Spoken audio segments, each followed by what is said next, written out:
Bloody सत्य के एक और दिल दहला देने वाले एपिसोड में आप सभी लोगों का बहुत बहुत स्वागत है दोस्तों। मैं निखिल आज आप लोगों को एक ऐसी सच्ची कहानी से रूबरू कराने वाला हूं जिसको सुनने के बाद शायद आप लोगों की आंखें नम हो सकती है। शायद आज के मेरे इस वीडियो के बाद बहुत सारे लोगों की बचपन की यादें खराब हो सकती है, क्योंकि आज मैं आप लोगों को एक ऐसे फेमस कार्टून कैरेक्टर की सच्ची घटना बताने वाला हूं, उसकी लाइफ से जुड़ी हुई एक ऐसी खौफनाक दिल दहला देने वाली घटना बताने वाला हूं जिसको सुनकर आप लोगों की आंखों से जरूर आंसू आ सकते हैं। और वो कैरेक्टर कोई और नहीं, आपका अपना प्यारा शिनचैन है। मेरे साथ इस वीडियो में अंत तक जरूर बने रहिए। इस कहानी की गोपनीयता को बनाए रखने के लिए कहानी के असल किरदारों के नाम भी गोपनीय रखे गए हैं। दोस्तों, इस कहानी की शुरुआत हुई थी आज से पूरे 50 साल पहले, यानी कि सन 1970 में।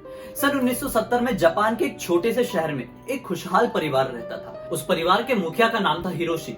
हिरोशी की एक पत्नी थी जिनका नाम था मिसाई। हिरोशी और मिसाई के दो बच्चे थे, जिसमें से बेटी का नाम था हिमावरी और बेटे का नाम था शिनचैन। उनका एक बहुत ही प्यारा सा छोटा सा कुत्ता भी था जिसका नाम था शिरू। शिनचैन अपने बचपन से ही बहुत ज्यादा शरारती बच्चा था, बहुत ज्यादा शैतानी करता था। वो अपना कभी भी होमवर्क पूरा नहीं करता था। स्कूल में भी जाता था तो वो अपने टीचर्स को बहुत ज्यादा परेशान करता था। लेकिन वो जितना ज्यादा शैतान था उतना ही ज्यादा समझदार भी था। शिनचैन अपनी छोटी बहन हिमावरी और शिरू से बहुत ज्यादा प्यार करता था। शिनचैन के माँ बाप जब कभी भी बाहर घूमने जाते थे या किसी काम से जाते थे तो वो दोनों अपने बच्चों को घर पर ही छोड़ के जाते थे अपने कुत्ते शिरू के साथ। लेकिन आज का दिन कुछ अलग था। शिनचैन के पिता को यानी कि हिरोशी को बाहर दूसरे शहर में बहुत ज्यादा जरूरी काम आ गया था। वो दूसरे शहर निकल चुके थे। शाम के वक्त मिसाई को ये याद आया कि उनके घर जरूरत की चीजें खत्म हो चुकी है। बाहर बहुत ज्यादा बारिश हो रही थी, तूफान हो रहा था। उसने ये सोचा कि शायद अगर मैं अपने बच्चों को घर पर ही छोड़ दूंगी तो उन्हें बाहर की बारिश की वजह से कुछ प्रॉब्लम हो सकती है। तो इसी वजह से उसने ये डिसाइड किया कि मैं अपने दोनों बच्चों को लेकर बाहर शॉपिंग करने चली जाती हूँ और शायद 1-2 घंटे में यहाँ पर वापस आ जाऊंगी। उसने यही किया। वो अपने दोनों ही बच्चों को यानी कि हिमावरी और शिनचैन को लेकर शॉपिंग करने के लिए निकल गई। बाहर बहुत ज्यादा बारिश और तूफान आ रहा था। जैसे ही वो लोग शॉपिंग के मॉल पर पहुंचते हैं तो अचानक से बारिश थम जाती, गाड़ियां आम दिनों की तरह ही चलने लगती। मिसाई अपनी शॉपिंग में बिल्कुल व्यस्त ही थी कि अचानक से शिनचैन की नजर अपनी छोटी बहन हिमावरी पर पड़ती है। वो देखता है कि हिमावरी खेलते खेलते दुकान के बाहर निकल चुकी है और अब वो बीच सड़क में जा पहुंची और बाहर बहुत ही तेज रफ्तार से गाड़ियां आ जा रही है। शिनचैन ने ये सोचा मेरी बहन को कोई परेशानी ना हो जाए, उसका कहीं एक्सीडेंट ना हो जाए। वो उसे बचाने के लिए बाहर निकलता है।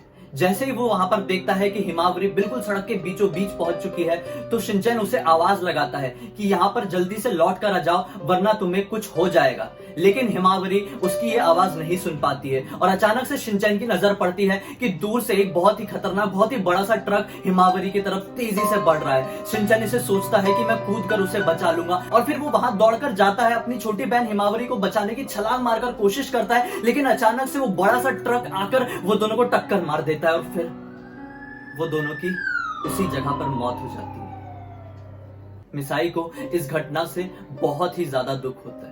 वो पूरी टूट सी जाती है। जब शिनचैन के पिता को ये सारी चीजें पता चलती है तो बहुत ही ज्यादा नाराज होते हैं और इसी वजह से बहुत दिन तक मिसाई और हिरोशी के बीच में बातें नहीं होती।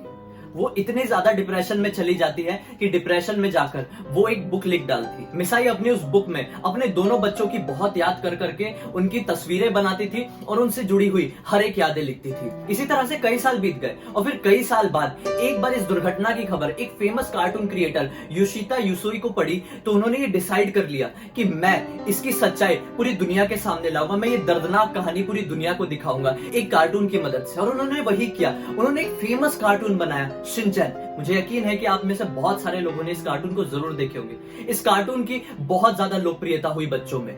मुझे कमेंट सेक्शन में बताइए कि आप लोगों को ये कार्टून पसंद था या नहीं। योशिता युसुई इस कहानी से इतने ज्यादा भावुक हुए, इतना ज्यादा उनसे इसका लगाव हो गया कि वो इस कहानी का आखिरी पार्ट लोगों को नहीं दिखा पाए, क्योंकि उनका ये मानना था अगर हम इस कहानी का आखिरी सीजन या आखिरी पार्ट या आखिरी एपिसोड लोगों को दिखा देंगे, बच्चों को दिखा देंगे तो उनके दिमाग में एक बुरा असर पड़ेगा, उनके दिमाग को इससे चोट लगेगी, उनके दिल को इससे चोट लगेगी। तो आज तक इस कार्टून का आखिरी एपिसोड किसी को नहीं दिखाया गया और फिर शिनचैन कार्टून ना जाने किस तरह से अंत कर दिया गया। कमेंट सेक्शन में अगर आप लोगों को उसका अंत पता है तो जरूर बताइए। मैं अपनी इस वीडियो के जरिए किसी की भी भावनाओं को ठेस नहीं पहुंचाना चाहता था, लेकिन मेरा ये फर्ज बनता है कि मैं आप लोगों को एक सत्य बताऊं, एक ब्लडी सत्य बताऊं। ये एक बहुत ही दर्दनाक कहानी है, लेकिन क्या करें, एक ब्लडी सत्य है। मेरे साथ इसी तरह से जुड़े रहिए, मेरे चैनल को सब्सक्राइब कर दीजिए अब तक आपने नहीं किया है तो, क्योंकि मैं डेली आप लोगों के पास इसी तरह के खौफनाक दिल दहला देने वाले वीडियोस लेके आता हूं। आप लोगों का मनोरंजन भी करता हूं, कभी कभी आप लोगों को भावुक भी करता हूं और कभी कभी आप लोगों को बहुत अच्छी अच्छी इंफॉर्मेशन भी देता हूं। और मेरे इस वीडियो को ज्यादा से ज्यादा ऐसे लोगों के साथ शेयर कीजिए